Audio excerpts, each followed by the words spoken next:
তো হে ভিউয়ার্স, কেমন আছেন সবাই? আশা করব সবাই ভালো আছেন। তো আজকে আমরা এক্সপ্লেন করছি দ্য ওয়ার অফ ওয়্যারওলফ মুভিটা। আর এই মুভিটা বানানো হয়েছে খুবই সুন্দর একটা গল্প নিয়ে। তো এই জন্য আমি বলবো ভিডিওটা শেষ পর্যন্ত দেখার জন্য, আর নয়তোবা অনেক কিছুই মিস করে ফেলবেন। তো চলুন কথা আর না বাড়িয়ে শুরু করি আজকের ভিডিও। তো এই গল্পের শুরুতে আমরা দেখতে পারি একটা সায়েন্টিস্টকে, যে কিনা কোনো একটা এক্সপেরিমেন্ট করছিল, কিন্তু হঠাৎ করেই সে একটা অদ্ভুত জন্তু বের করে সেটা তার নিজের শরীরের মধ্যেই ঢুকিয়ে ফেলে। আর এই জন্তুটার প্রভাবের জন্য তার চোখগুলো পুরোপুরি নীল হয়ে যায়। তো এরপরে আমরা দেখতে পারি ল্যান্ডজন নামের একটা ডেলিভারি বয়কে, যে কিনা রাতের বেলায় গাড়ি ড্রাইভ করে ডেলিভারি দিতে যাচ্ছিল। তবে তখনই সে খবরে শুনতে পারে ইয়ান নামের একটা স্পোর্টস পার্সন গায়েব হয়ে গেছে। এটা শোনার পরে সে একটু টেনশনে পড়ে যায়, কারণ এমন করেই শহরে পুরো 5 জন গায়েব হয়ে গেছে। আর এরপরে ল্যান্ডজনকে আঙ্কেল জন কল দেয়, যে কিনা আজকে তাকে বার্থডে উইশ করে। আর তখন আমরা জানতে পারি আজকে তার বার্থডে। তো এই জন্য সে তাকে বলে যে তোমার বাসা আমি একটা কেক পাঠিয়ে দিয়েছি, তুমি সেটাকে নিয়ে তোমার বার্থডে সেলিব্রেট করে নিও। আসলে যেহেতু সে তার থেকে দূরে থাকে, এই জন্য সে তার বার্থডেতে আসতে পারবে না। এখন যখন তারা কথাবার্তায় বলছিল, তখনই ল্যান্ডজন হঠাৎ করেই দেখতে পারে তার সামনে একটা ট্রাক উল্টে আছে। ল্যান্ডজন দৌড়ে এসে ট্রাকের মধ্যে চেক করে, তবে সামনে সে কাউকে পায় না। আর যখন সে পেছনে গিয়ে চেক করে, তখন এখানে সে একটা লোককে দেখতে পারে, যে কিনা অদ্ভুত একটা রোগের মধ্যে ছিল। মানে তার নিঃশ্বাস আস্তে আস্তে করে বন্ধ হয়ে যাচ্ছিল, আর তার রগগুলো যেন ফেটে বেরিয়ে যাচ্ছিল। আর যখন ল্যান্ডজন তাকে সাহায্য করার জন্য হাত সামনে বাড়ায়, তখন সেই অদ্ভুত প্রাণীটা তার শরীরের মধ্যে চলে আসে। আর এই জন্য তার বডির মধ্যেও সেই রিয়াকশনগুলো শুরু হয়ে যায়। তার নিঃশ্বাস বন্ধ হওয়া শুরু করে, রগগুলো ফেটে বাইরে আসা শুরু করে। আর তখনই আমরা সোয়ো নামের একটা গুপ্ত অর্গানাইজেশনের লোকজনকে আসতে দেখতে পারি, যারা কিনা এই ট্রাকটার কাছেই আসে। আমরা দেখতে পারি তাদের ক্যাপ্টেন ছিল এই মেয়েটা। আর যখন এই মেয়েটা তার সোলজারদেরকে ল্যান্ডজনকে ধরে আনতে বলে, তখনই ল্যান্ডজন একটা ভয়ঙ্কর বিস্টের রূপ নিয়ে নেয়। আর ল্যান্ডজন এক এক করে তাদের সবাইকে ধোলাই করা শুরু করে। যদিও তারা তার উপরে গুলি করে অনেকভাবে তাকে ফেস করার ট্রাই করছিল, তবে যেহেতু ল্যান্ডজন একটা ভয়ঙ্কর বিস্ট হয়ে গেছে, তো এই জন্য তার সাথে তারা কোনোভাবেই পারছিল না। আর যখন এই বিস্টটা গিয়ে সেই লিডারের উপরে আক্রমণ করার ট্রাই করে, তখন লিডার তার উপরে একটা শ্যুট করে দেয়। আর এই স্পেশাল গুলিটা খাওয়ার জন্য সে একটু দুর্বল হয়ে যায়। আর এই জন্য পরবর্তীতে সে যখন বুঝতে পারে সে তাদের সাথে পারবে না, তখন সে নদীর মধ্যে লাফ দিয়ে সেখান থেকে পালিয়ে যায়। তবে যাই হোক, পরদিন সকালবেলা যখন ল্যান্ডজন তার বাসায় ব্যাক করে, তখন তার প্রচণ্ড ক্ষুধা লেগেছিল। তো এই জন্য সে জীবজন্তুর মতো খাবার খাওয়া শুরু করে। সে পাগলের মতো খাবার দাবার খায়, তবে অনেক বেশি খাবার খাওয়ার জন্য একটু পরেই আবার তার বমি চলে আসে। তো এই জন্য বমি টমি করে যখন সে আয়নায় নিজেকে চেক করে, তখন সে দেখতে পারে তার চেহারার সঙ্গে একটা বিস্টের চেহারা। এটা দেখার পরে সে প্রচণ্ড ভয় পেয়ে যায় আর বাথটবে গিয়ে শুয়ে পড়ে। আর একটু পরে যখন সে ফ্রেশ হয়ে বাইরে বেরিয়ে আসে, তখন সেই ব্যাপারটা নোটিস করে যে তার কানের শক্তি অনেকটা বেড়ে গেছে। মানে তার শোনার যেই পাওয়ার সেটা অনেকটা ইমপ্রুভ হয়েছে, কারণ সে অনেক দূর থেকে আসা শব্দগুলোও শুনতে পাচ্ছিল। তো এরপরে যখন সে আবারও ডিউটিতে আসে, তখন তার বস তার উপরে প্রচণ্ড রাগ করেছিল, কারণ কালকে রাতের বেলায় ল্যান্ডজন ট্রাকটা রাস্তার মধ্যে ফেলেই চলে গিয়েছিল। তো এই জন্য সে তাকে উল্টাপাল্টা অনেক কিছুই বলে। আর যখন ল্যান্ডজন চলে যাওয়ার ট্রাই করে, তখন একটা বোতল সে তার উপরে মারে। আর ল্যান্ডজন তখনই বুঝতে পারে তার দিকে একটা বোতল আসছে। তো এই জন্য সে ঘুরে যখন বোতলে একটা পাঞ্চ করে, তখন বোতলটা গিয়ে একটা দেয়ালের মধ্যে লাগে। আর এই জন্য দেয়ালের মধ্যে পুরো ফাটলের সৃষ্টি হয়ে যায়। এই ব্যাপারটা দেখার পরে সবাই পুরোপুরি শকড হয়ে যায়। তবে ল্যান্ডজন কাউকে কিছু না করে সেখান থেকে চুপচাপ বেরিয়ে চলে আসে। আর এরপরে সন্ধ্যাবেলায় যখন সে রাস্তা দিয়ে হাঁটছিল, তখন সে একটা বাচ্চাকে দেখতে পারে, যে কিনা একটা ট্রাকের নিচে পড়তেই যাচ্ছিল। তবে তখন সে তার স্পিডের সাহায্যে সেই বাচ্চাকে সেভ করে ফেলে। আর এই বাচ্চাটার দিকে তাকানোর পরে তার ছোটবেলার কথা মনে পড়ে যায়। আসলে ছোটবেলায় তাকে সবাই সবসময় বিরক্ত করত, তবে তার একটা বন্ধু ছিল চাও, যে কিনা তাকে সবসময় সাহায্য করত। আর এই জন্য সে ফাইনালি সিদ্ধান্ত নেয় সে চাওয়ের সাথে গিয়ে মিট করবে, যে কিনা এখন একজন বক্সার হয়ে গেছে। তো এরপরে যখন ল্যান্ডজন চাওয়ের সাথে মিট করতে আসে, তখন চাও একটা ম্যাচ খেলছিল। চাও এতটা ভালো ফাইটার ছিল যে সে তার অপোনেন্টকে খুব সহজেই হারিয়ে দেয়। তবে যখন ম্যাচটা শেষ হয়ে যায়, তখন তার অপোনেন্ট ইচ্ছা করে তাকে পেছন থেকে একটা লাথি দিয়ে নিচে ফেলে দেয়। আর এই ব্যাপারটা দেখার পরে ল্যান্ডজো তার পাওয়ারের ইউজ করে দৌড়ে গিয়ে তাকে সেভ করে। তবে এই ব্যাপারটা দেখার পরে এখানের মালিকের ছেলে ন্যানজোকে ফাইট করার জন্য উস্কানো শুরু করে। যদিও ল্যান্ডজন পাগলের মতো রাজিও হয়ে যায়, তার মনে হয়েছিল সে পাওয়ার দিয়ে কিছু একটা করতে পারবে। তবে যেহেতু সে বক্সিং পারত না, তো এই জন্য একটা পাঞ্চেই সে বেহুশ হয়ে যায়। আর তখন এদিকে আমরা দেখতে পারি সেই সিক্রেট এজেন্সির বস চাও আর তার সমস্ত মেম্বাররা মিলে ল্যান্ডজোর উপরে নজরদারি করছিল। আর তখন আমরা জানতে পারি গল্পের শুরুতে আমরা যে সায়েন্টিস্টকে দেখতে পেয়েছিলাম, সে আসলে ছিল ল্যান্ডজোর বাবা। আর এই জন্য যাও তার ক্যাপ্টেনকে সরাসরি অর্ডার দিয়ে বলে দেয় যে যত দ্রুত সম্ভব ল্যান্ডজোকে ধরে নিয়ে আসো, কারণ এই পাওয়ার নিয়ে যদি সে বাইরে ঘোরাঘুরি করে তাহলে তার বিশাল বড় একটা ক্ষতি হতে পারে। আর এদিকে যখন ল্যাঞ্জো জ্ঞান ফিরে পায় তখন সে দেখতে পারে সে চাওয়ের ঘরের মধ্যে আছে। আর এখানে কথাবার্তা বলার মধ্যে চাও তাকে বলে যে কয়েকদিন আগে আমার ভাই হঠাৎই গায়েব হয়ে গেছে। আর যখন এই পিকচারটা ল্যাঞ্জো দেখে তখন তার মনে পড়ে এই ছেলেটা তো হচ্ছে সেই ছেলেটা যাকে সে সেই দিন ট্রাকের মধ্যে দেখতে পেয়েছিল। তবে তখনই ল্যাঞ্জো তাকে বলে যে হয়তোবা তোমার ভাইকে সানহু গ্যাং বন্দি করেছে। তবে তখনই ল্যাঞ্জো বুঝতে পারে সানহু গ্যাং তার ঘরের বাইরেই দাঁড়িয়ে আছে। আর এই জন্য তারা দ্রুত পেছনের রাস্তা দিয়ে পালিয়ে চলে আসে। আর তারা গুন্ডাদের গাড়ির মধ্যে ট্র্যাকিং ডিভাইসও লাগিয়ে দেয়। আর যখন তারা চলে যায় তখন তারা দুজন মিলে ডিসকাশন শুরু করে। আর চাও ফাইনালি তাকে জিজ্ঞেস করে যে এই গুন্ডাগুলো কেন তাদের পেছনে লেগে আছে। ল্যাঞ্জো তাকে বলে যে আমার শরীরের মধ্যে একটা অদ্ভুত রকমের ডিভাইস আছে, আমার মনে হয় তারা সেটাকেই পেতে চায়। আর এই সমস্ত ব্যাপারগুলোর মধ্যে হয়তোবা আমার বাবার কোনো একটা হাত আছে। আর এই জন্য ল্যাঞ্জো চিন্তা করে সে গিয়ে আঙ্কেল জনের সাথে মিট করবে, কারণ সেই হচ্ছে তার বাবার খুবই ক্লোজ একটা লোক। তো এর একটু পরে যখন ল্যাঞ্জো আঙ্কেলের সাথে মিট করতে আসে তখন সে দেখতে পারে সবাই দৌড়ে নিচের দিকে পালাচ্ছে, কারণ বিল্ডিংয়ের মধ্যে আগুন লেগেছিল। এই জন্য ল্যাঞ্জো দৌড়ে চলে যায় তার আঙ্কেলকে সেভ করার জন্য। আর যখন সে তার আঙ্কেলের রুমের মধ্যে যায় তখন সে দেখতে পারে সে বেহুশ হয়ে সেখানে পড়ে আছে। সে কোনো রকমে তার আঙ্কেলের কাছে যায় আর তাকে নিয়ে কোনো রকমে বাইরে চলে আসে। আর যখন আঙ্কেল জ্ঞান ফিরে পায় তখন সে তার কাছে সানহু গ্যাং সম্পর্কে জিজ্ঞেস করে। তবে আঙ্কেলও তাকে মিথ্যা কথা বলে দেয় যে এই ব্যাপারে আমি কিছু জানি না। তবে যাই হোক, এরপরে যখন আবারও ল্যাঞ্জো বাসায় ব্যাক করছিল তখন সে বুঝতে পারে কেউ তাকে ফলো করছে। তো এই জন্য সে তার মাথার মধ্যে একটা লাকড়ি দিয়ে বাড়ি দিয়ে তাকে বেহুশ করে ঘরের মধ্যে নিয়ে আসে। আসলে এই লোকটার নাম হচ্ছে ওলেগ। আর ওলেগ তাদের দুজনকে বলে যে আমি সানহু গ্যাংয়ের সম্পর্কে সমস্ত তথ্য কালেক্ট করছি, আর আমি হচ্ছে একজন হ্যাকার। আমি চাই তাদের সমস্ত তথ্যগুলো দিয়ে তাদের এই সমস্ত প্রোগ্রামটাকে স্টপ করতে। এই জন্য আমি তোমার সাহায্য নেওয়ার জন্য এসেছিলাম।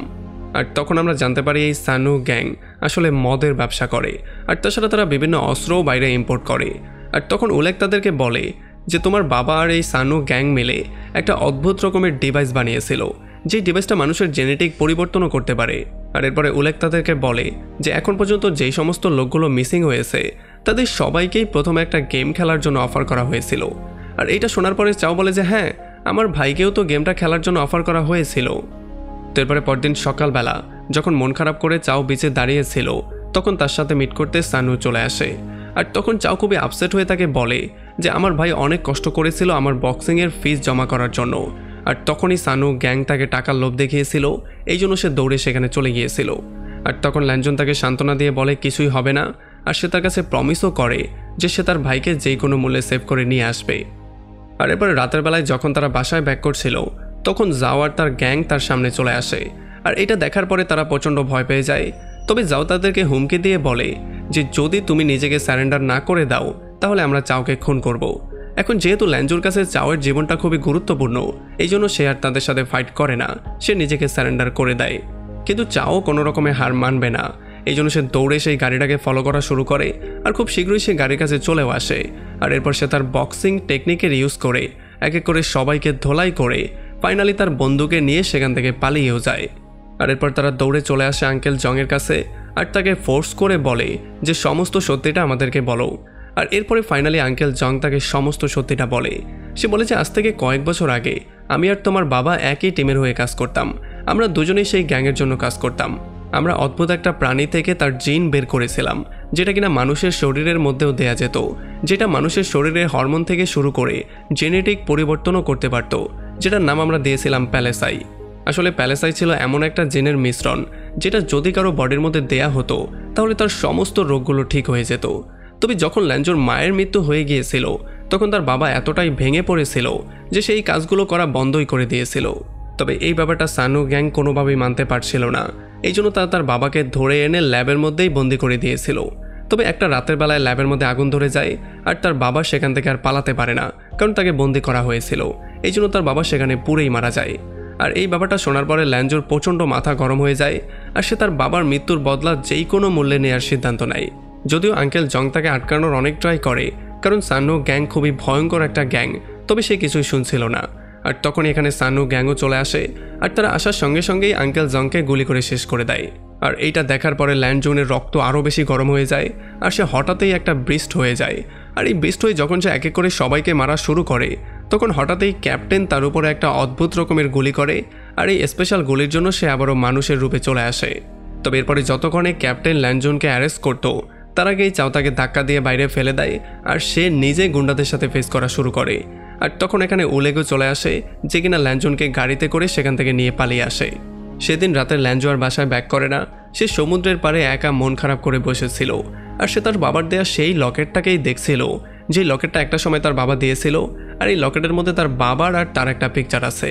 আর সকালবেলা সে এসে যখন সে উলেগকে এই লকেটটা দেখায়, তখন উলেগ এটা দেখার পরে একটা অনুমান করে যে এটা হয়তোবা কোনো একটা জায়গার চাবি হতে পারে।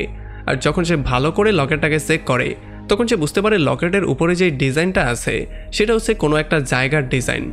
এখন এই ডিজাইনের সাহায্যে খুঁজতে খুঁজতে তারা একটা ঘরের মধ্যে চলে আসে, যেই ঘরটা পুরোপুরি ফাঁকা ছিল। আর এরপরে যখন তারা বেসমেন্টে চলে আসে, তখন তারা দেখতে পারে এখানে একটা আলমারি পড়ে আছে, যেই আলমারির উপরে বিস্টের নখের অনেকগুলো চিহ্ন আছে।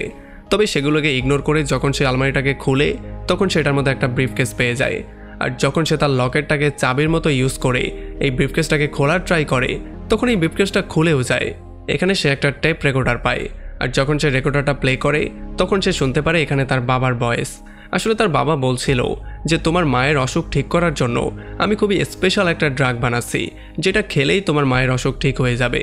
তবে যতক্ষণে আমি সেটা বানাচ্ছিলাম, তখনই তোমার মা অসুখের জন্য মারা গিয়েছে। এই জন্য আমি প্রচণ্ড ভেঙে পড়েছিলাম।